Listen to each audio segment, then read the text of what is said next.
ലോക ഫുട്ബോൾ മാമാങ്കം കൊടിയേറിയപ്പോൾ ആദ്യ ദിനം കൊണ്ടുപോയത് ആതിഥേയരായ മെക്സിക്കോയും ഏഷ്യൻ കരുത്തരായ ദക്ഷിണ കൊറിയയും. എതിരില്ലാത്ത 2 ഗോളിന് മെക്സിക്കോ ദക്ഷിണാഫ്രിക്കയെ തകർത്തപ്പോൾ ചെക്ക് റിപ്പബ്ലിക്കിനെ 1-2 ഗോളിനാണ് ദക്ഷിണ കൊറിയ കീഴടക്കിയത്. മെക്സിക്കോ സിറ്റിയിലെ ചരിത്രപ്രസിദ്ധമായ ആസ്റ്റക്ക സ്റ്റേഡിയത്തിൽ നടന്ന ഉദ്ഘാടന മത്സരത്തിൽ ആതിഥേയരായ മെക്സിക്കോ ദക്ഷിണാഫ്രിക്കയെ നിഷ്പ്രഭമാക്കുന്ന പ്രകടനമാണ് പുറത്തെടുത്തത്. 3 റെഡ് കാർഡുകൾ ഉയർന്ന മത്സരത്തിൽ ഏകപക്ഷീയമായ 2 ഗോളിനാണ് ആതിഥേയരുടെ ജയം. കളി തുടങ്ങി 9-ാം മിനിറ്റിൽ തന്നെ മെക്സിക്കോ ലീഡ് നേടി.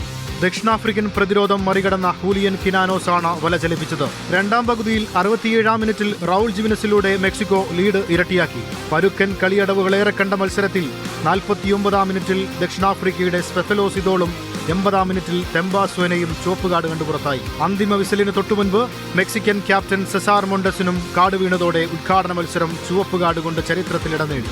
ലോകകപ്പിൽ ഗ്രൂപ്പ് എയിലെ 2ാം മത്സരത്തിൽ ചെക്ക് റിപ്പബ്ലിക്കിന്റെ കടുത്ത വെല്ലുവിളികളെ മറികടന്ന് ദക്ഷിണ കൊറിയ ജയം കൊണ്ടു തുടങ്ങി. 1-2 ഗോളിനാണ് കൊറിയയുടെ ജയം.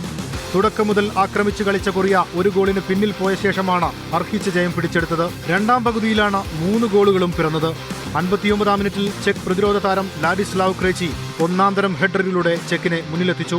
ആക്രമണം ശക്തമാക്കിയ കൊറിയ അധികം വൈകാതെ തന്നെ 67-ാം മിനിറ്റിൽ ഹവാങ് ദിയോമിലൂടെ സ്കോർ തുല്യമാക്കി. 80-ാം മിനിറ്റിൽ സ്ട്രൈക്കർ ഒഹിയോൺ കൊറിയക്കായി വല ചലിപ്പിച്ചതോടെ അർഹിച്ച വിജയത്തിലേക്ക് കടക്കുകയായിരുന്നു ഏഷ്യൻ കരുത്തർ.